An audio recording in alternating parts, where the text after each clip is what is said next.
Hey everyone, the Dark Knight is here.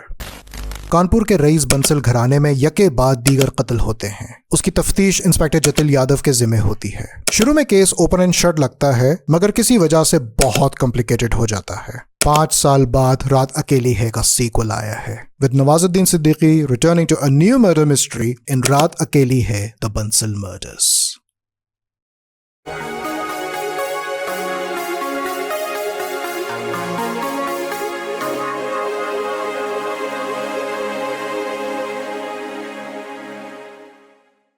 एक murder mystery को कामयाब करने का सबसे अहम फॉर्मूला होता है लाजवाब सस्पेंस, और वो रात अकेली है द बंसल मर्डर्स में था। लेकिन अच्छे सस्पेंस के साथ साथ स्क्रिप्ट का क्राउड पुलिंग होना या कंपेलिंग होना भी जरूरी है, और यहाँ मैं समझता हूँ कि फिल्म का स्क्रीन प्ले बहुत स्लगिश था।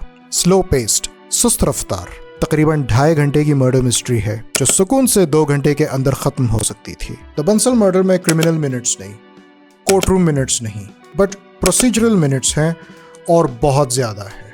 इसमें कोई शक नहीं कि प्रोसीजरल पैटर्न की उस लंबाई में जवाबात का खोज और इंकिशाफ बहुत उम्दा है। इफ्स और बट्स में काफी वक्त लगाया, मगर मैं नहीं समझता कि केस की प्रोसीडिंग्स मायूस करेगी। इन दी एंड सस्पेंस अच्छा था। कातिल ने घर के अंदर ऐसा खौफनाक कत्लेआम क्यों मचाया? वजूहात भी मजबूत थे और रईसजादों के मोरालिटी पर बहुत अच्छी तनकीद दिखाई।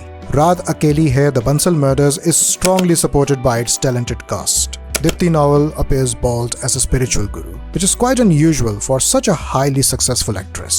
Revathi as the forensic doctor makes an important contribution during the middle portion of the film. Chitrangada Singh also had a strong mental character. Ila Arun and Rajat Kapoor are superb as always. पिछली film से राधिका आप्टे भी वापस आई in a special appearance, जो मैं समझता हूँ कि बिल्कुल ही फजूल था, क्योंकि इस दफा ना उसका इस केस में कोई दखल था और ना जतिल अब भी राधा के साथ घर बसाने को रेडी हो रहा था। और नवाजुद्दीन का क्या ही कहना, अच्छा और बुरा किरदार दोनों में उसकी अदाकारी फितरत बदलती है। मर्डर केस को सुलझाने वाली संजीदगी और टेंशन जो एक इंस्पेक्टर में होती है को बहुत अच्छा पेश किया।